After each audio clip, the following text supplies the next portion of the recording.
I would love to see some plants in your background. They're in front of us. They're actually in front of us. Well, I can't see them. Can the viewers see them? Like that would soften the space. I think that would be like plants are sexy. Plants are. Well, we're actually about to change offices. Oh, hell yeah. That's 10 times better. Welcome to the I Didn't Know What the Fuck I Was Doing podcast. We're your hosts, Teresa And David. This is the podcast with two ADHD entrepreneurs Who've made a lot of mistakes. Each week, we discuss ways to navigate business, relationships, and health. We also interview excellent guests who share their own personal IDKWTF stories. Listen today so you can hear some relatable content as we normalize uncertainty and obstacles. because it's important to admit that no one really knows What the fuck they're doing. Hello, and welcome back to the IDKWTF I Was Doing podcast. Me and Jenny Allo over here are here with you to tell you a little bit about our guest, Stephen Cowan. Stephen is the founder and CEO of Beyond Microgreens. After college, he had the opportunity to travel and found himself in Peru surrounded by plants. That's where he fell in love with plants and decided to start a hydroponic farm in his apartment in the States. Stephen is on a mission to increase the consumption and education of powerful plants like microgreens to improve the health and wellness of society at large. His company, Beyond Microgreens, won the 2021 Social Impact Startup of the Year award, and he has the only shelf-stable microgreens in the country. If you don't know, like David and I didn't know, microgreens are a phase in the plant's life when it's about 14 days old, and it has the most concentrated amount of vitamins, minerals, nutrients, antioxidants, and different medicinal compounds. It's the easiest way to get more vegetables in your diet. So please join us as we hear all about these amazing greens, as well as hear about Stephen's journey, his struggles, and what it's like to introduce a product into the market that has never been heard of before. Welcome, everyone, to another episode of the IDK WTF I Was Doing podcast. I'm David B. And I'm Teresa Merrick. And we are here today with an awesome guest and my friend, Stephen Cowan. Hi, Stephen. Hey, thanks for having me. Yeah. Thanks for being here. Great. Well, Stephen is like the king of microgreens. And if you don't know what they are, I didn't know what they were either. So we're going to learn all about microgreens and about how Stephen got to where he's at today. Yeah. So please. Tell us a little bit about yourself and your company and kind of how you got into doing what you're doing today. Yeah, thanks for inviting me on. It's really great to see you again, Teresa. And I very much enjoyed coaching with you. You're an awesome coach. And I am originally from the south suburbs of Chicago, grew up in a very conservative Christian home. Both my parents were in sales. Really, my whole family was in sales. I have one younger brother who's a black sheep. He's a mechanical engineer, and we're very competitive with sports. I played tennis through high school and some of college, and I followed in my parents' footsteps of sales. I went and did 10 years of corporate America, enterprise software sales, and that was really great. Was really successful at it. Took me all around the world. Yeah, it was a lot of fun. And on a trip down to Peru in early 2018, in Iquitos, Peru. Have either of you heard of Iquitos, Peru? I have not. It is the largest city in the world not accessible by road. It's in the heart of the Amazon jungle, on the Amazon River, surrounded by over 150,000 different plants and animals. And down there, I connected with plants in a new way, where I got to experience them for their health, vitality, and their power. And when I was down there, I was inspired to go down a path, one of healing, helping to heal myself in ways that I didn't even know I had opportunities to heal in, and help heal other people. When I look back to my growing up in Chicago, there's only maybe a dozen different plants. And of those dozen plants I grew up around, I'm like, I have no idea what they are. And at this point, I'd traveled around the world. I'd lived overseas for almost 2 years, and I'd seen what I think a lot for that age. And I was like, if I'm like any average Western American, we're all very disconnected from plants. So I came back to Colorado, where I'd been living, and basically turned my apartment into a hydroponic farm. started growing all different types of plants. And hydroponics just means growing without soil. I really think at that time that was the future of farming, and it still is. You use a lot less time, resource, energy, space, and I stumbled across microgreens. I'm like, how come nobody's doing anything with these microgreens? Microgreens are just a phase in the plant's life. Most people are familiar with sprouts. You guys familiar with sprouts? Absolutely. Yeah, sprouts are phase one of the plant's life. They are 2 to 4 days old, typically grown in a mason jar is how you'd see them being grown. And microgreens are phase two, about 10 to 14 days old, and 40 times as concentrated in all the good things, the vitamins, minerals, nutrients, antioxidants, unique medicinal compounds that we're all deficient in. So I was like, whoa, how come these microgreens, these little baby vegetables, only exist in high-end restaurants? It was like a garnish. So I was and nobody was doing anything with them. There was one microgreens growing kit at the time out there, Hamama. They're phenomenal. HAMAMA, grow microgreens yourself. That's a great way to get started. And nobody was doing anything with them dried. So I moved out to Dillon, Colorado, which is by a lot of the 5-star restaurants here in Colorado, by all the Vail resorts. And I started the first hydroponic farm in the mountains, and I started servicing those resorts. When you're in the mountains, 2-3 hours into the mountains, you might as well be on an island. Everything is being imported. So I started growing the microgreens, selling them to restaurants, the resorts, and then bringing them to farmers markets. The beauty about farmers markets is you can iterate every market, new packaging, a new price, a new pitch, a new everything. And it's a lot of tourists out there, and those tourists had no way of bringing the fresh produce home. They wouldn't last. They're very fragile. They're just little babies. So I started drying them. At that time, I was dehydrating these microgreens to extend the shelf life, and then came across freeze drying. When you freeze dry something, you extend the shelf life up to 20 years while retaining up to 100% of the concentrated good things in it.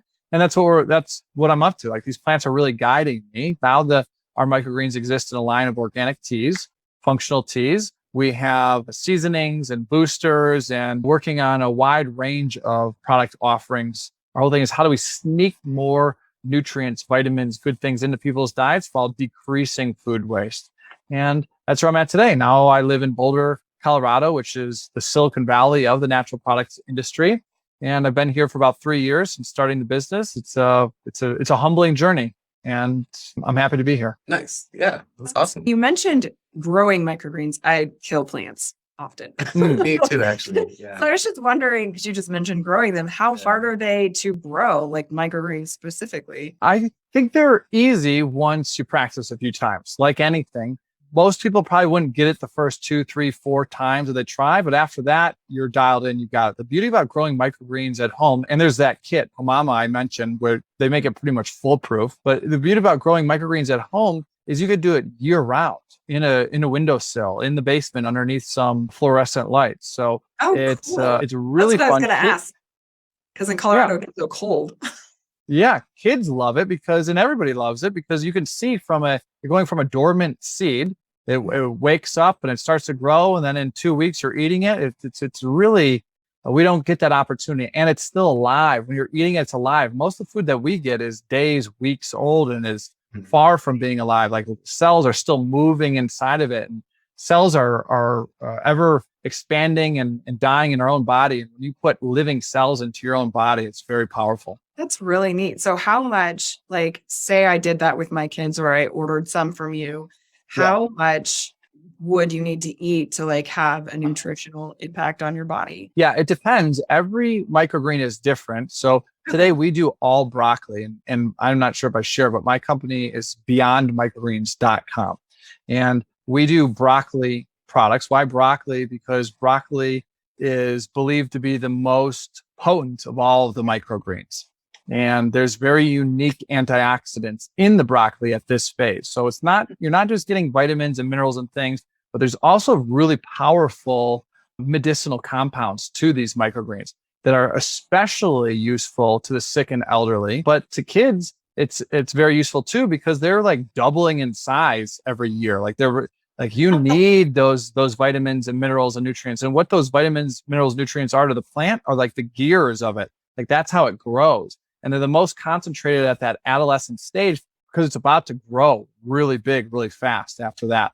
The adult plant is mainly just fiber and water. So that's why it's so concentrated at that time. Really, a tablespoon of our freeze-dried broccoli is about the equivalent to a whole head of broccoli. Wow. So it's extremely concentrated. Wow. Because I ordered some and I just got it and I'm so excited about it. I meant to bring in my little container of it to show everybody who's watching. But seriously, I'm so excited. And my kids generally love vegetables, but there's times where I mean, we make sure things with vegetables because sometimes, we order pizza. We're a normal family in America. And we're still like, okay, let's have some carrots with our pizza. Or let's have we try and make sure they get their daily vegetables. So I'm always looking for ways. And I think two of my kids are almost teenagers, almost teenager. But my 9-year-old, I think, would think it's the coolest project to grow it and eat it. I think so but too. Then also, if I just have your broccoli microgreens and I'm like, hey guys, use this as a seasoning when you eat any number of things they eat. Yep. Or we make shakes and smoothies and stuff at my house. So adding them in, super easy, and they will do it. I know they will. They don't get that. I put spinach in their stuff. They don't care. They're like, yeah, it's good. I don't even notice it. Oh, that's great. A lot of the parents that I speak to, their kids won't eat any vegetables. So they are really trying to sneak it in. If the kid even sees anything green, not interested. Yeah. Yeah. That was me as a kid for sure. But that kid was just the worst broccoli, the worst Brussels sprouts. They were so gross. Now I like them a little bit better, but it's funny. As a kid, I liked veggies, but I didn't like broccoli. And now as an adult, I love broccoli. So actually, I remember the house I grew up in, they would make spaghetti and put veggies in the spaghetti sauce. And it was the worst day of my life. Really? Yeah. I put veggies in my spaghetti sauce. Why would you ruin it? Now it's good, but when I was a kid, I hated it. That's funny. Well, when my kids didn't like the texture of certain things, I just would cut it up smaller. So even if it kind of melted in, I'm like, nope, it's still in there. Still getting some good Something stuff. that's happening with vegetables today that a lot of people don't know is a majority of our fruits and vegetables only have about a quarter of the nutrients that they had just 80 years ago. That's crazy. So we have to eat 4 or 5 apples today to equal 1 apple of 80 years ago. Any guesses on why that's happening? GMO, mass farming, low soil quality, I bet. Is it all that? I mean, because I don't know. That's would have been soil depletion is the main thing. It's all these fertilizers. It's the equivalent to us just eating vitamins, and that's it. Not actually tending to ourselves and eating real food. That's what we've been doing to our farms, is just covering them in fertilizers and not really tending to the soil. So we've stripped everything from the soil, so there's nothing left.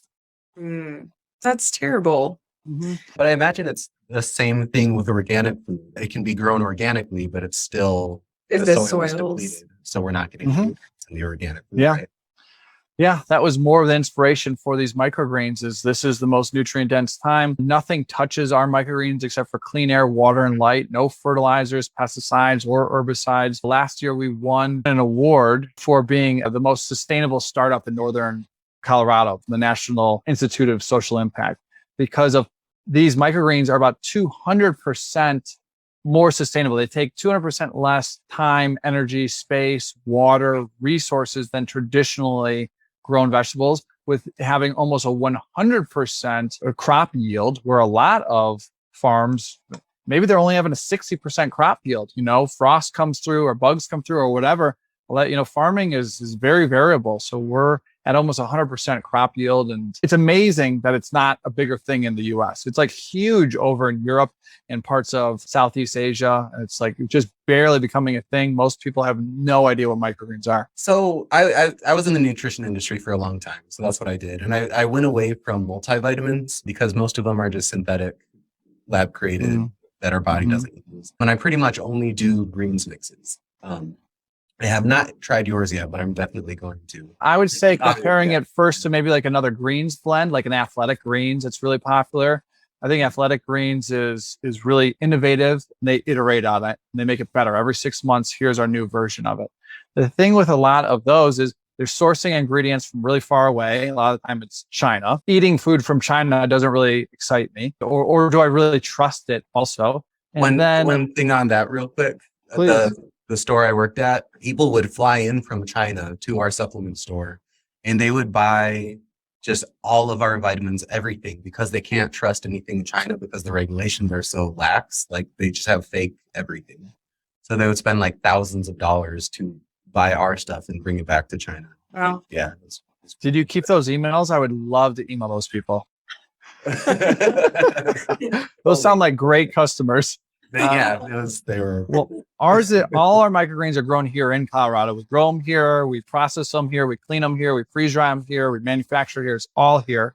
And the other thing with these mixes that they're like, we've got 50 different ingredients or 100 different ingredients is how much of an efficacious dose, meaning can it actually do what it's advertising it's going to do? If you're getting, there's a lot of, they call it pixie dusting. If you put just a little, put it on the label. Yeah, a little sprinkle of 100 different things. It's like, well, is that turmeric really helping you with inflammation and pain and arthritis, or is it not? That's how most of these products are. Is a lot of different things, and none of them are able to actually. There's not enough there for it to actually do its intended job.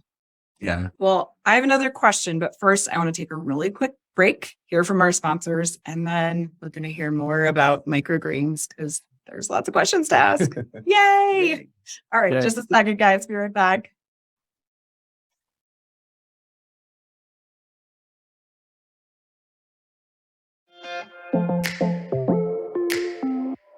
This is a podcast for anyone looking to improve their personal, professional, or family life. We craft these episodes so you can learn from or relate to our experiences and opinions. And we'd love to hear more about you. So if you're interested in connecting with us further, as well as other like-minded individuals, we recommend checking out our creatively named Facebook group, Colorado Entrepreneurs. You don't have to be from Colorado or be an entrepreneur to join, but it doesn't hurt. Just go to facebook.com/groups/Colorado Biz, that's BIZ, and send us a join request. Or check the link in the description and show notes below. Thanks for listening, and now back to the show.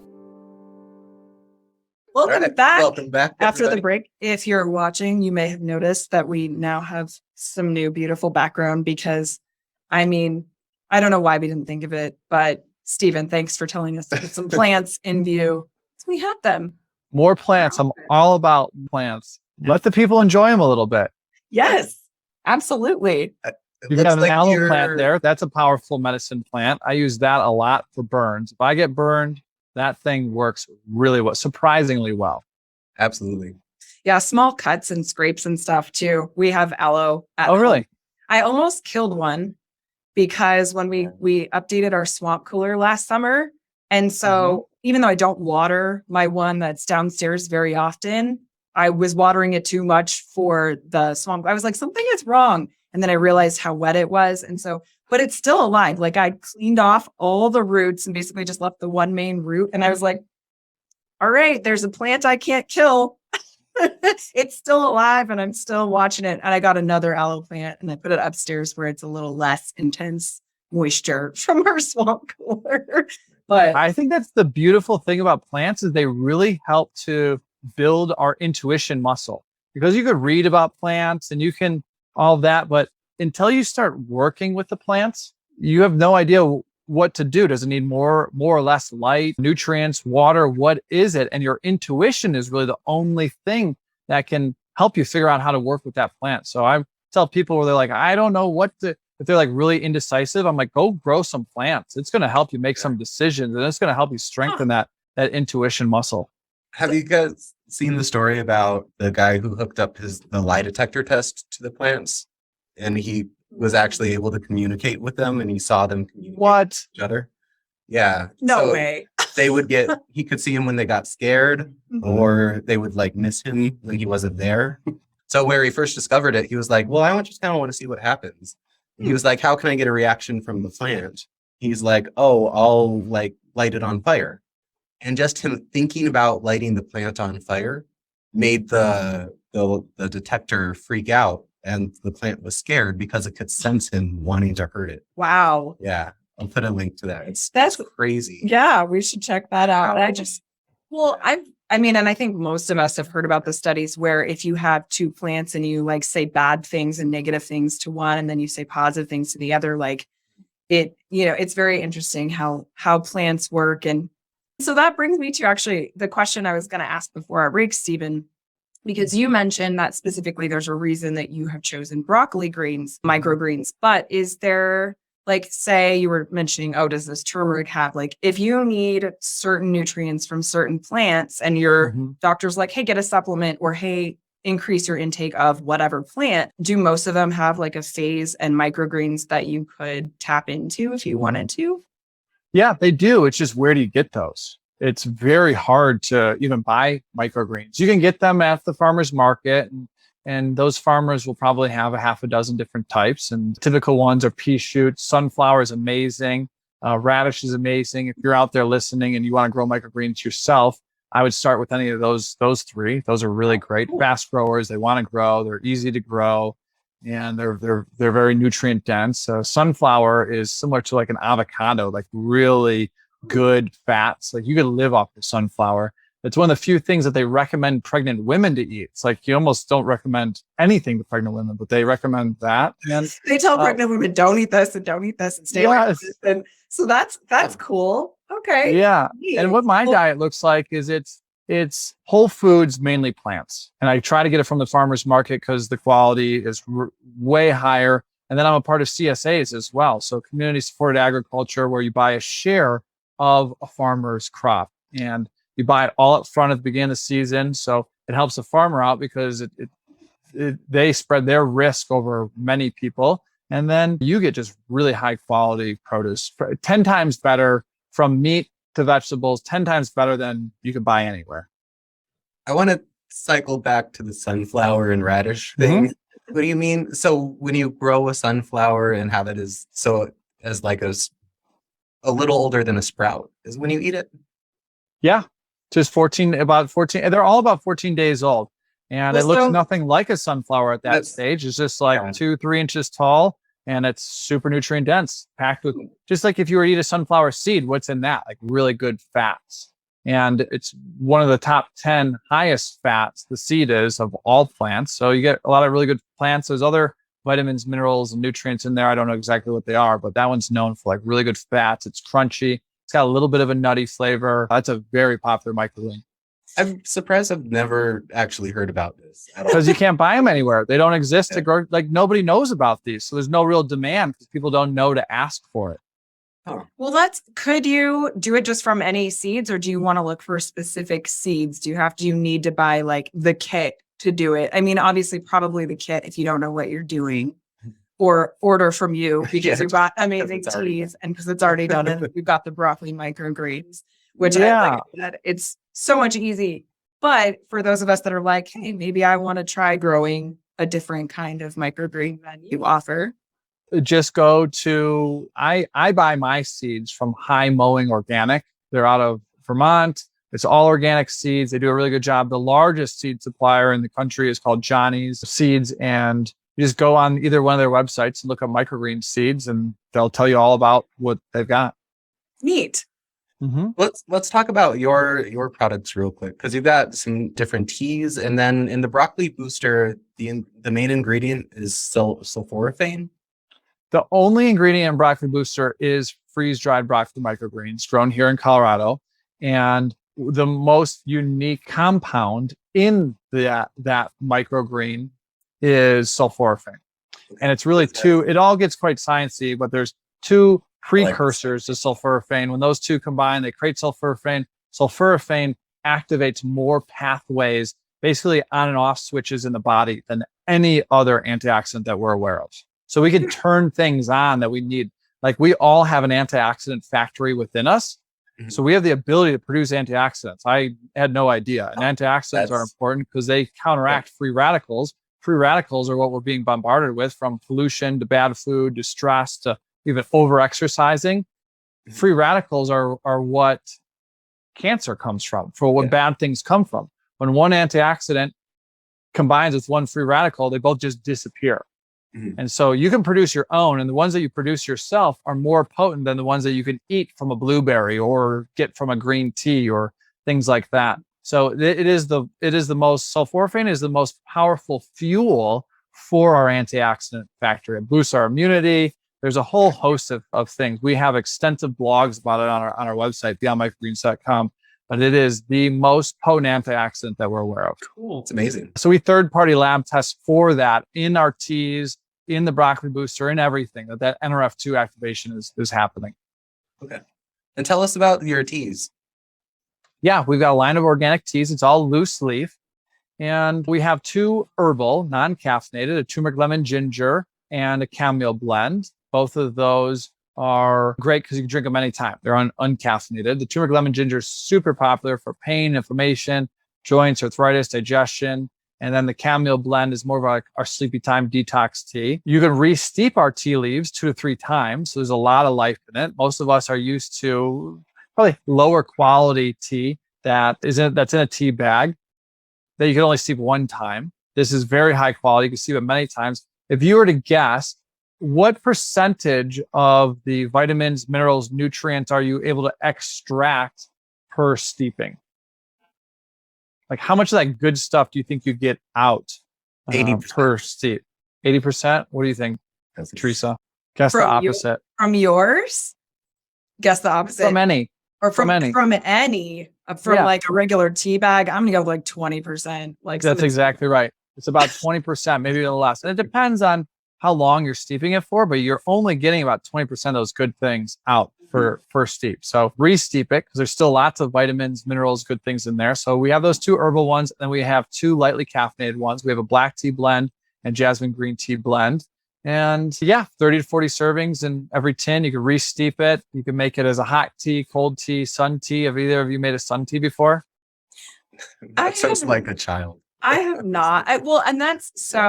I'm not a huge tea person because I feel like I always wanted to have more flavor. But I think part of the problem is that I have always just tried like tea bags because that's what's common in the United States.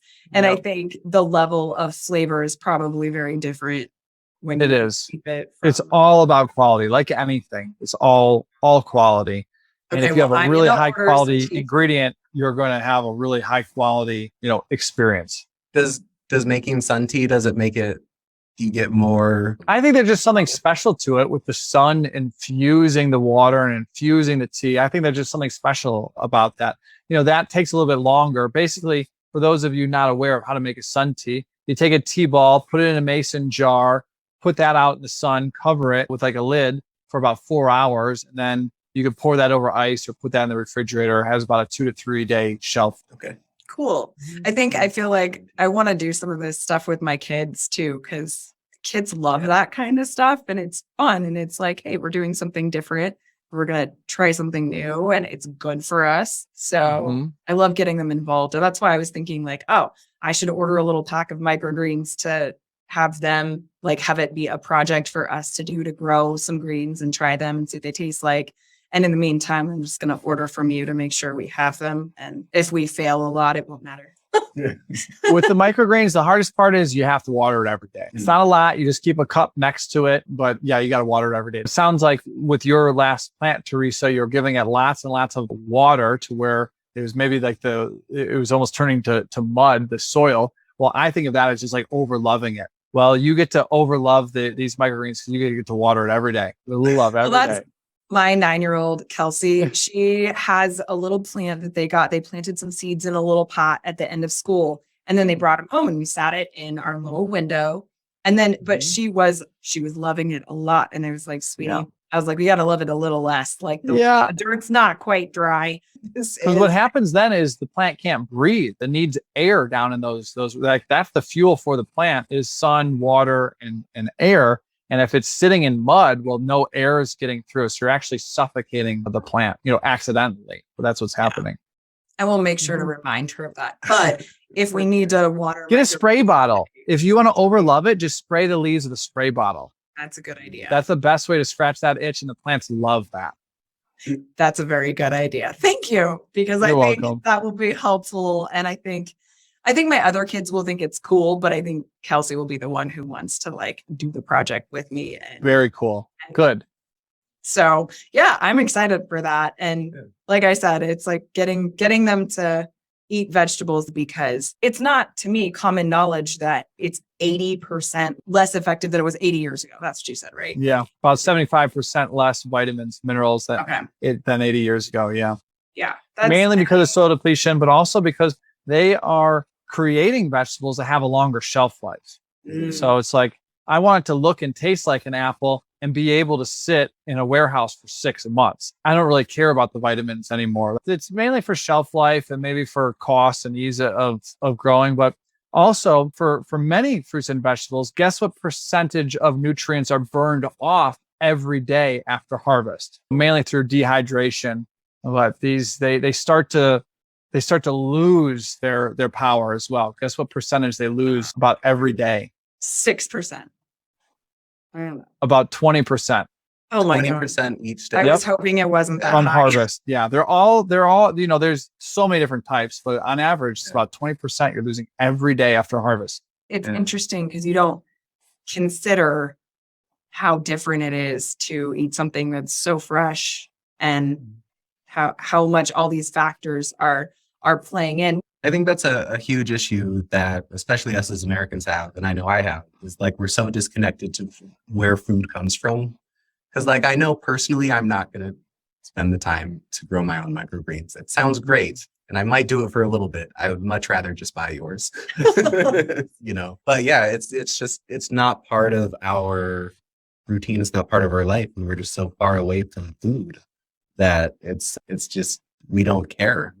And so they're able to make it less nutrient dense and make it just less healthy for us because no one's stopping them. And if it makes more money because there's less waste, that it's a huge incentive for a major corporation to make the food last longer on the shelf because it's more profitable, which isn't necessarily bad, but it is bad when the food quality goes down and we're not holding them accountable. Yeah, they don't have to provide a nutritional label. They're not telling you how many vitamins, minerals. They're not telling you anything that's in it. They're like, yep, here's our carrot. Hey, it looks and tastes like a carrot, but surprise, there's nothing in it. Absolutely. And it's all about presentation, So it's yeah, it's interesting. Well, tell us a little bit more. So do you have a special offer? Because I'm going to be buying some of your broccoli booster. Yes. And the last product is the broccoli booster. And that is straight freeze-dried broccoli microgreens. And people use that as a garnish. So they're going to sprinkle that on their egg, salad, sandwich, smoothie, whatever they like, just a pinch. It's completely shelf stable, 1.5 year shelf life. So you can just keep it in your pantry, take it with you, when you're traveling. Easy way to get your vegetables in. And for your listeners, we put together a 15% off discount code. And that code is IDKWTF. That's IDKWTF for 15% off, beyondmicrogreens.com. Thank you so much. Yeah, thank you. I can't wait to tell everybody, go listen to the episode because you're going to get a discount and you're going to learn a lot about nutrition. And that's not what I would have expected either. It's to sprinkle the broccoli booster on something. I would have just taken it, mixed it with water and drank it.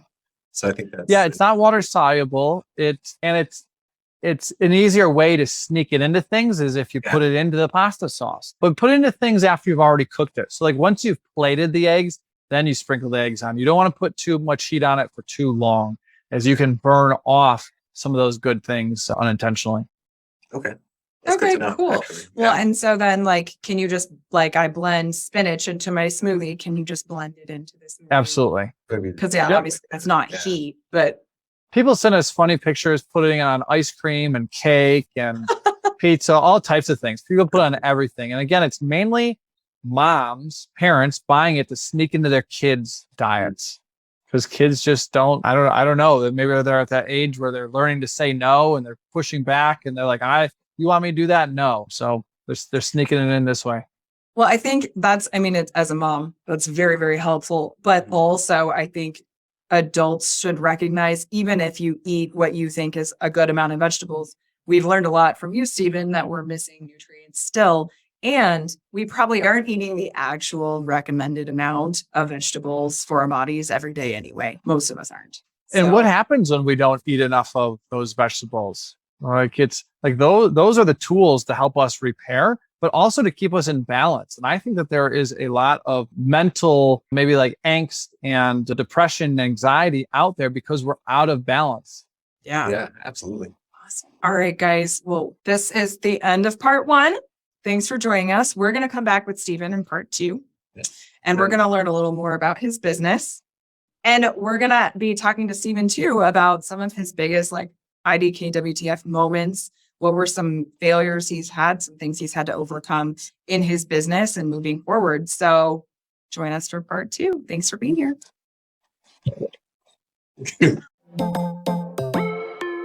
Thank you for listening. This has been part 1 of our 2-part series on this topic. The second episode will be out next week, if it's not out already. If you enjoyed today's conversation, please consider liking, subscribing, and or reviewing us on wherever you listen to your podcasts. Also, if there's someone you know who clearly doesn't know what the fuck they're doing and would benefit from this topic, please hit that share button and send them this episode. Let's normalize the feeling of uncertainty. Asking for help and admitting that we don't know What the fuck we're doing either.